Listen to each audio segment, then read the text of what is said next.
দেখো ছাদে এসে ফুলটা দেখে আমার খুবই আনন্দ লাগছে আর মনে হয় আমার দিনটাই আজকে ভালো যাবে। তো যারা গাছ ভালোবাসে তাদের কাছে সেই জিনিসটা যে কত আনন্দের একমাত্র তারাই বুঝতে পারবে।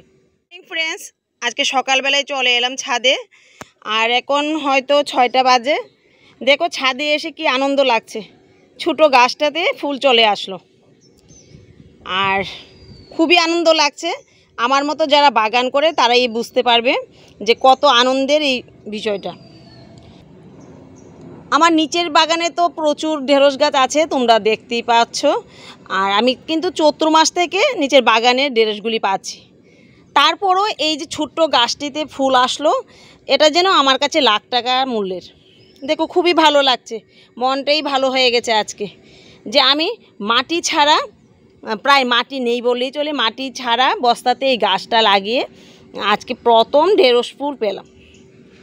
তো যাই হোক, 3-4 দিন পরে ঢেঁড়সটাও তোলা যাবে। তো দেখো বন্ধুরা, যে সময় আমি গাছটা লাগিয়েছি তখন তো তোমরা দেখলে যে আমি হালকা একটু বীজটা যেমন ঢাকা পড়ে সেই রকমভাবে মাটি দিয়ে ঢেঁড়স গাছগুলি লাগিয়েছি, শুধু আগাছার মধ্যে। মানে নিচের বাগান থেকে ঘাস পুষ এনেছিলাম, সেই ঘাস পুষেই লাগিয়েছি। তাতেই দেখো কত সুন্দর ঢেঁড়স ফুল চলে আসলো। আর এই গাছটা দেখো খুবই ভালো গ্রোথ নিয়েছে। এর মধ্যে শুধু ঝাড় দেওয়া কিছু পাতা ছিল, আর কিছুই দেওয়া হয়নি। আমি কয়েকদিন আগে, হয় 2-3 দিন হবে, তোমরা তো দেখলে, কিছু ভাত দিয়েছি। তো এই ভাতে ফুলগুলি আসেনি, ভাতটা তো এখনও পচেনি, আরও কিছুদিন পরে গাছটা খাবে। তো এগুলি আগেই ছিল, দেখো দারুণ কিন্তু কুড়ি আছে এর মধ্যে।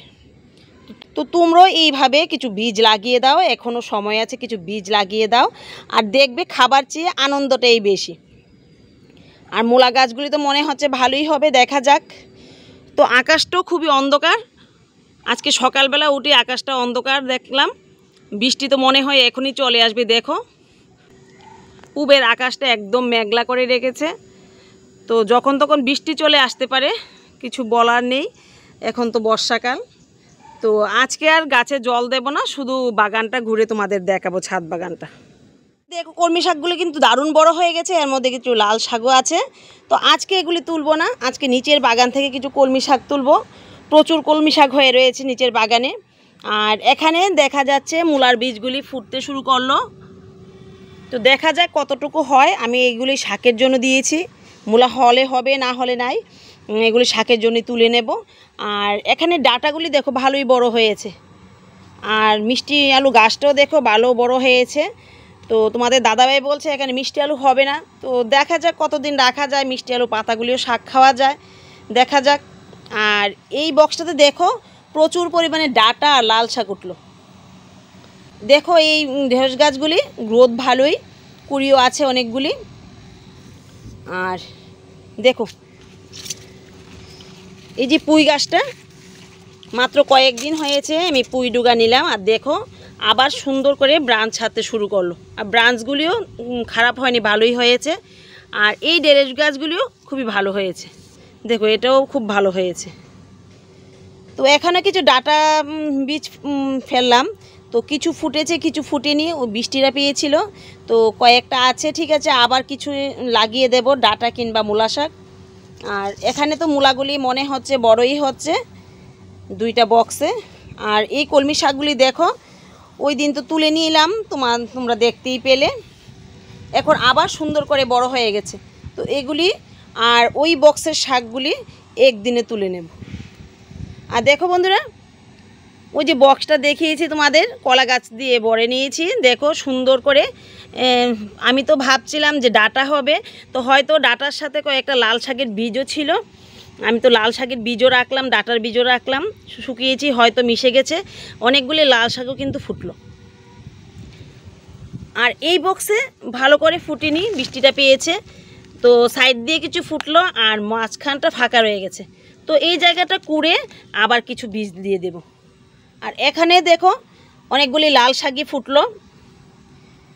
এখানে মূলাগুলিও বড় হচ্ছে, দেখা যাক হয় কিনা, মনে হয় কয়েকটা মূলা হবে।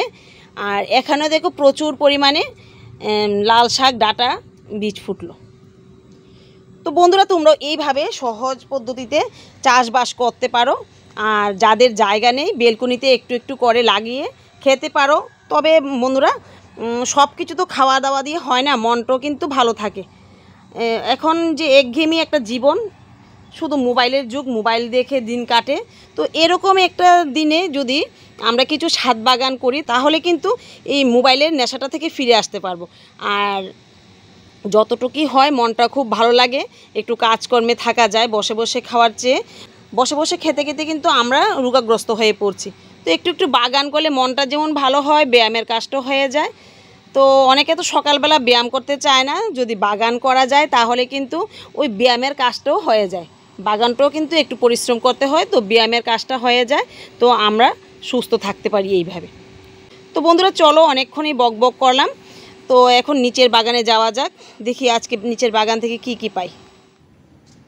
তো বন্ধুরা চলে এলাম নিচের বাগানে, আর দেখো একটা চাল কুমড়ো পেয়ে গেলাম। আর চাল কুমড়োর গাছটা একদম নষ্ট হয়ে গেছে, তো এগুলিকে তো তুলে ফেলতে হবে। আর দেখো এই গাছটা এত বড় হয়েছে যে ঢেঁড়সগুলি তুলতে অনেক কষ্ট হয়। দেখো ঢেঁড়স কিন্তু দারুণ হচ্ছে, একটা গাছ থেকে কিন্তু 4টা ঢেঁড়স পেলাম, আর প্রতিটা গাছেই একটা একটা ঢেঁড়স হয়ে রয়েছে। তো আর এর মধ্যে কয়েকটা ঢেঁড়স গাছ খারাপ হয়ে গেছে, এগুলিকে তুলে ফেলে দেবো। আর বাকিগুলিতে কিন্তু প্রচুর পরিমাণ কুড়ি আছে। তো দেখো এখান থেকে কিন্তু অনেকগুলি ঢেঁড়স পেয়ে গেলাম। আর পুরনো গাছগুলিতেও কয়েকটা ঢেঁড়স আছে, সেগুলিকেও তুলে নেব। আর এই গাছগুলি এত নষ্ট হয়ে গেছে যে এগুলি থেকে আর পাওয়া যাবে না, এগুলিকে তুলে খালি করে নেব জায়গাটা। এবার দেখ কলমি শাকগুলির অবস্থা, এগুলি একদম জঙ্গলের মতো হয়ে রয়েছে। তোমাদের দাদাভাই বলছে এগুলিকে তুলে ফেলে দিতে। আমার তো ভীষণ মায়া লাগে, কারণ প্রচুর পরিমাণ কলমি শাক এখান থেকে আমি পাই। আর দেখো জঙ্গলই বলতে পারো, এতগুলি কলমি শাক রয়েছে। আর সাইড দিয়ে কিন্তু অনেকগুলি কলমি শাক লুতিয়ে গেছে। আর এগুলি দেখো কি, এগুলি হলো লতি।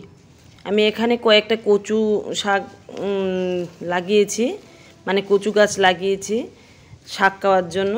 তো দেখা গেলো এখান থেকে লতি বেরিয়ে গেছে, আরেকদিনও আমি তুললাম।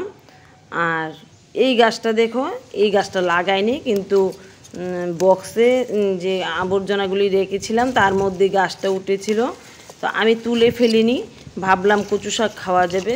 তার মধ্যে দেখো দারুণভাবে কিন্তু লতি হয়েছে। এখানে সাইড দিয়ে কিন্তু প্রচুর পরিমাণ লতি বেরিয়েছে। দেখো অনেকগুলি লতি কিন্তু এখান থেকে পেয়ে গেলাম। তো প্রথম দিকে আমি বুঝতে পারিনি, না হলে কিন্তু প্রথম দিকে যদি কয়েকটা কচু গাছ লাগিয়ে রাখতাম, তার থেকে কিন্তু প্রচুর পরিমাণ শাকও খেতাম, আবার লতিও পাওয়া যেত। আর দেখো এই দুধ কচুগুলি আর মাত্র কয়েকটাই রয়ে গেছে, এগুলিকেও তুলে নেব আজকে। আর ইচ্ছে আছে সামনের বছর এক জায়গায় কতগুলি দুধ কচু লাগিয়ে রাখবো, যাতে কোনো অসুবিধা না হয় তুলতে। আমার বাড়ির এদিকে ওদিকে সব দিকে কিন্তু এই কচুগুলি ছড়িয়ে আছে। তো দেখো অনেকগুলি দুধ কচুও নিয়ে নিলাম। আর বন্ধুরা তোমরা তো কালকে ভিডিওতে দেখলে যে আমি কিভাবে লঙ্কার চারা রোপণ করি। এইভাবে যদি লঙ্কার চারা রোপণ করা যায় তাহলেই কিন্তু এতগুলি লঙ্কা পাওয়া সম্ভব। আমার মতো প্রচুর লঙ্কা হয় এই গাছগুলিতে। তো দেখো বন্ধুরা, তোমাদের সাথে কথা বলতে বলতে অনেকগুলি সবজি তুলে নিলাম আজকে। দেখো অনেকগুলি কচু শাক পেলাম, এগুলি মাছের মাথা দিয়ে খাওয়া হবে, আমার কাছে খুবই ভালো লাগে। আর গাছের শেষ চাল কুমড়া হয়তো, তো দেখো একদম ছোটোই। আর দেখো একদিকে বেঁকে গেছে, আর হবে না, এখন গাছটা নামিয়ে নেব। আর দেখো অনেকগুলি ঢেঁড়স পেলাম, কাঁচা লঙ্কা পেলাম, কলমি শাক পেলাম, আর কিছু লতি পেলাম। তো বন্ধুরা আজকের রান্নাটা হয়ে যাবে আমার বাড়ির সবজি দিয়ে। তো তোমাদের রোজই এক কথা বলি, তোমরা এইভাবে অর্গানিক বাগান করো আর অর্গানিক খাবার খাও। তো ঠিক আছে, আজকের ভিডিওটা বড় করছি না, দেখা হবে আগামী ভিডিওতে।